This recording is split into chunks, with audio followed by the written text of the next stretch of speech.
Hey, welcome to WoodCarving Weekly. This week, what would you do if you had a customer that basically told you they wanted to commission a piece from you, and then after you finished it and shipped it, they said, we don't want it? Well, today we have some videos with lots of knowledge nuggets for you. We'll spin around YouTube to see what we can see. And as always, I'll have links to all the resources that I mentioned in the description right below the video, and then also in the comments section a little further down the page. Just want to let you know, please excuse my voice today. I've been a little under the weather. Let's get started. Over at Stinnett Sticks, Mike's posted a brand new video. This time around, he's got a project where he's carving a little black bear figure sitting on a rock formation. It's all carved out of tupelo wood. In the video, you'll see that Mike uses a variety of different tools, angle grinder, rotary tools, and of course his wood burner. And he creates something that's really special.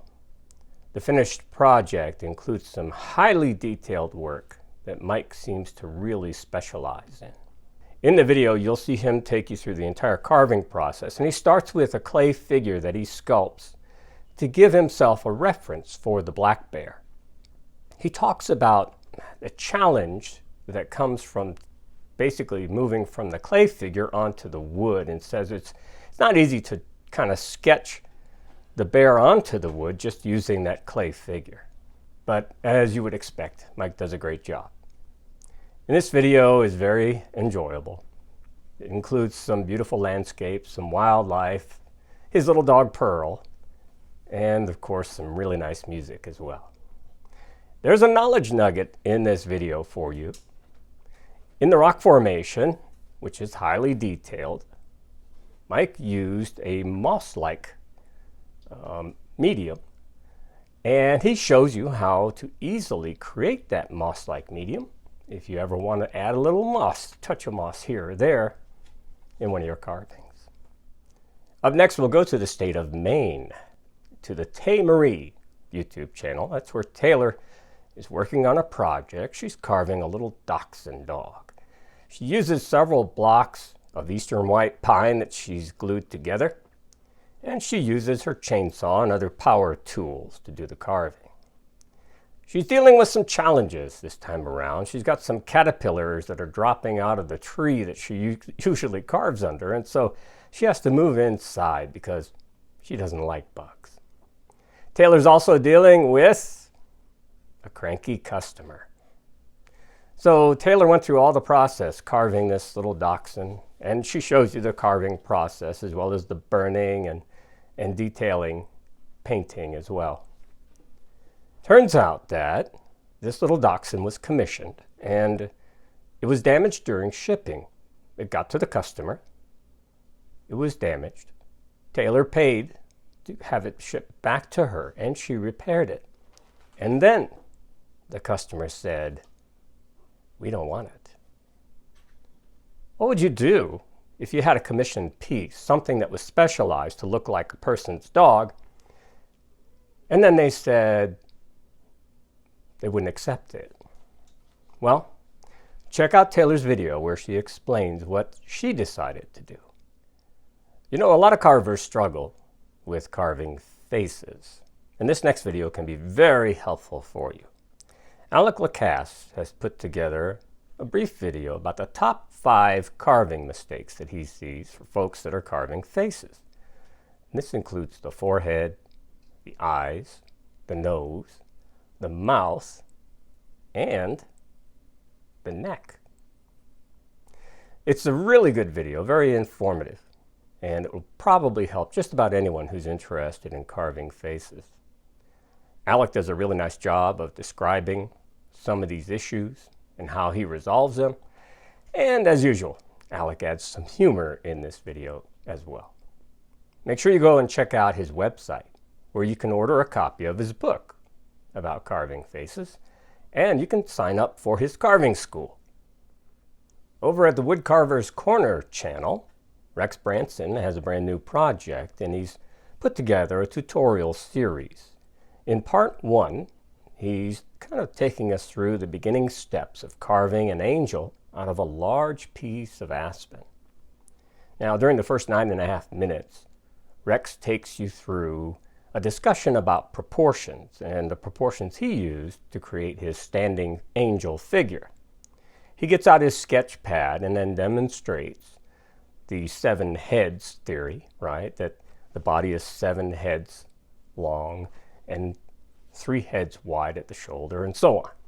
And he kind of shows you how he sketches out a rough figure. This is an opportunity also to learn how you can use these same proportions to then scale this angel down to a smaller size that might better fit what you're working on rather than the very large angel that he's carving. Now, he starts carving after a little while and he roughs out the basic shape of the angel. Again, this is part 1, and Rex will have some future videos to complete the rest of the carving process. Take a look and see what you think. Hey, if you're enjoying this content, make sure you click on the little red box down there in the corner and subscribe to the channel. Up next, we're going to talk about the Werewolf Whittler, a UK-based carver. She lives in Wales, and she's got a brand new tutorial video on how to carve a little deer figure.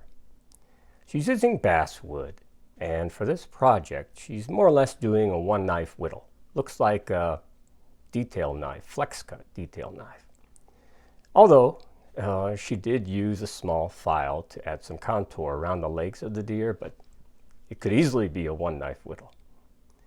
She does a great job, as usual, of taking you through the process. She shows you how she sketches the deer onto the block of wood, gives you examples of the proportions, and then uses a coping saw to cut out the rough shape. Then she begins the carving process, and she also shows you her painting on this little deer figure as well. It's a really nice video, and she does a great job of adding some commentary and instruction, some safety tips as you go through the process. And maybe best of all, there's a free pattern. Look in the description right below her video for the link where you can download the pattern for this little deer figure. Enjoy. Chris Wilson has posted a brand new video. You know, he's been a professional artist full-time for more than 30 years. And in this video, he's responding to viewers' questions. He gives you some great carving techniques and tips. He talks about some of the tools that he uses, and he gives his recommendations. He also gives his thoughts about giving back to the carving community. Now, Chris also mentions some of the events that he's got coming up and projects that he has planned for 2025. Altogether, this is a great opportunity to learn about the business side of being a professional artist. Take a look. Well, over at the Beavercraft channel, there's a brand new step-by-step tutorial on how to carve a little fox figure that's wearing a wool cap. And this video is more or less similar to others that they've put together. They use a block of basswood, and they have the pattern glued onto the basswood. They show you the tools that are needed for this project. In this case, it's a roughing knife, a gouge, and a V-tool. And then they show you the carving process from start to finish, and they also include some of the painting process in the video as well. Now, this video does also come with a free pattern. As a matter of fact, if you would like to get access to the free pattern for this project and more than 150 other patterns, all you have to do is look in the instructions right below the video that they have. It tells you more or less that you subscribe to the channel and subscribe to their newsletter to get access. Well, folks, I want to thank you for joining me today. I really appreciate all of your support, your encouragement, all of the likes for the videos. And I want to remind you, if you've missed any of our previous content, just click right over here. There's lots of great episodes available for you to see. See you next week.